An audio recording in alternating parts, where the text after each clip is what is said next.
തേന്മാവിൻ കൊമ്പത്ത് എല്ലാ ദിവസവും രാത്രി 9 മണിക്ക് നമ്മുടെ സ്വന്തം സൺ സൂര്യയിൽ. വളരെ വിചിത്രമായ സംഭവങ്ങളാ ഇന്നലെ രാത്രി അവിടെ ഉണ്ടായത്. അതെ, എൻ്റെ ക്ലിനിക്കിൽ ഇന്നലെ രാത്രി പോലീസ് വന്നിരുന്നു.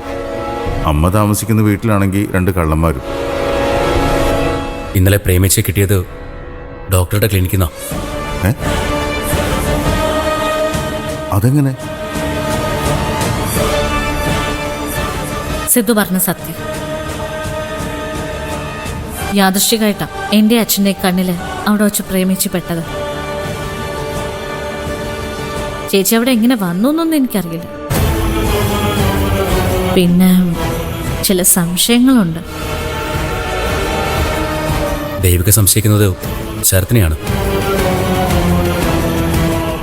വെറുതെ സംശയിക്കുന്നല്ല, അതിനുള്ള സാഹചര്യ തെളിവുകളുണ്ട്. ഒന്നാമത് ആ കാറ് വന്നപ്പോൾ തൊട്ട് ശരത്ത് അസ്വസ്ഥനാ.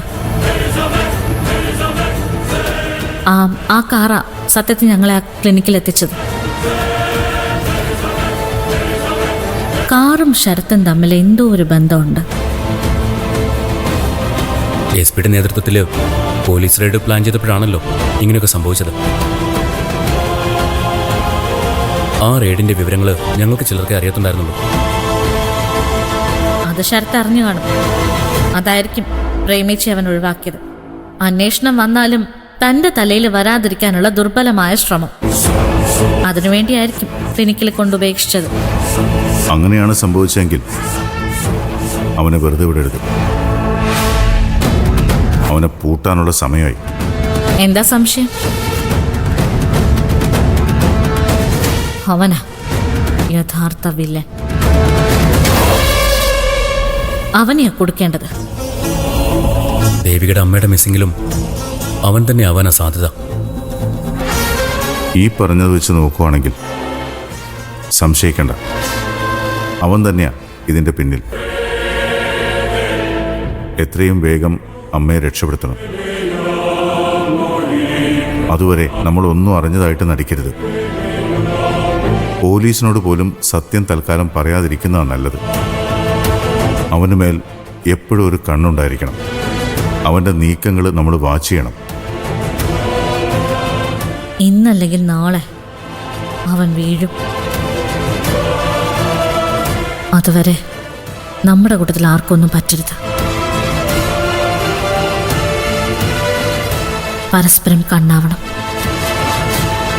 കരുത്താവണം. എങ്കിലേ അവനെ പൂട്ടാൻ പറ്റുള്ളൂ.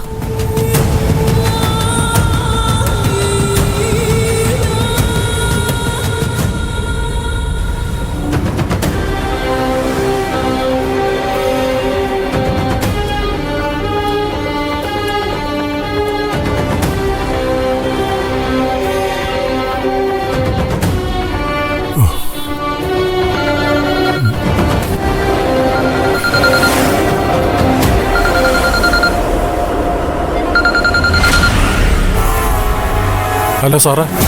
താനിത് എവിടെയാ സ്വാമി? വർക്ക്ഷോപ്പിൽ നിന്ന് ഇതുവരെ വണ്ടി കിട്ടിയില്ലേ?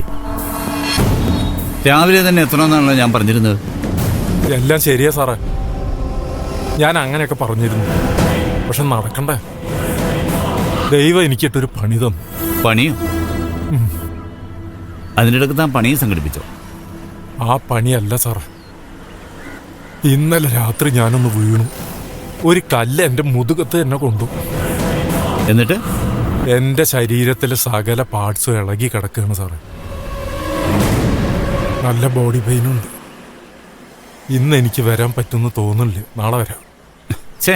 ഇത് വലിയ പുലിവാലായല്ലോ സ്വാമി. ഒന്നും വേണ്ടായിരുന്നു, എൻ്റെ കാറെങ്കിലും വീട്ടിൽ കിടന്നേനെ. സാറിന് എന്നെക്കാളും വലുതാണോ സാറേ കാറ്?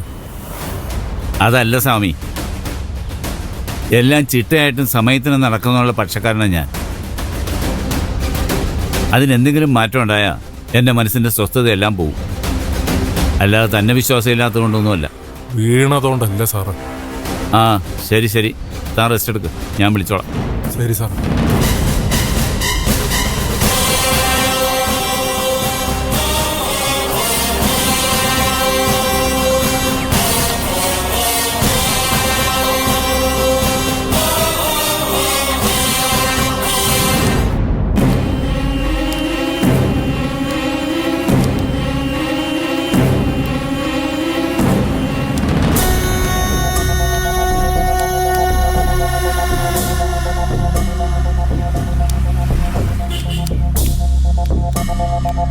എന്തിനാ വിളിച്ചത്? നിന്റെ മനസ്സിനെന്തോ പ്രയാസമുള്ളത് പോലെ ഉണ്ടല്ലോ. ഏയ്, ഒന്നുമില്ല. എനിക്കറിയാത്തതല്ലല്ലോ എൻ്റെ മോളെ.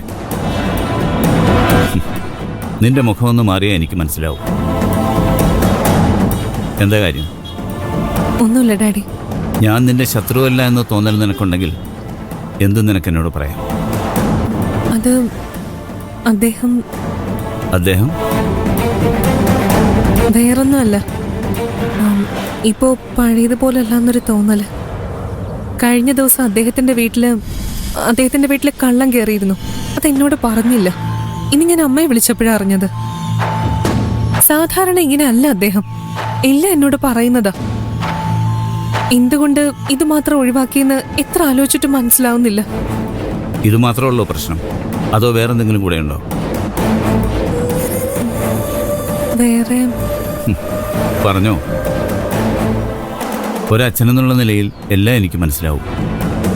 ഈയിടെയായിട്ട് എൻ്റെ അടുത്ത് ചെറിയൊരു അകൽച്ച ഉണ്ടോന്നൊരു സംശയം. ചിലപ്പോ എൻ്റെ തോന്നലായിരിക്കും. തോന്നലല്ല, അതാണ് സത്യം. അകൽച്ചുള്ളത് കൊണ്ടാണല്ലോ നിരഞ്ജന്റെ വീട്ടിൽ നടന്നതെന്നും അയാൾ നിന്നെ അറിയിക്കാതിരുന്നത്. നിരഞ്ജൻ മാറുമെന്ന് ഞാൻ പറഞ്ഞപ്പോൾ നീ അത് വിശ്വസിച്ചില്ല. ഇപ്പൊ എങ്ങനെ ഇരിക്കുന്നു? എല്ലാം നിന്റെ തെറ്റാ.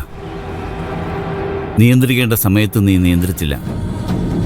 ഞാൻ ഓരോന്നും പറഞ്ഞു തരാൻ തയ്യാറായിരുന്നു, പക്ഷേ നീ ഒന്നും അനുസരിക്കാൻ തയ്യാറല്ലായിരുന്നു.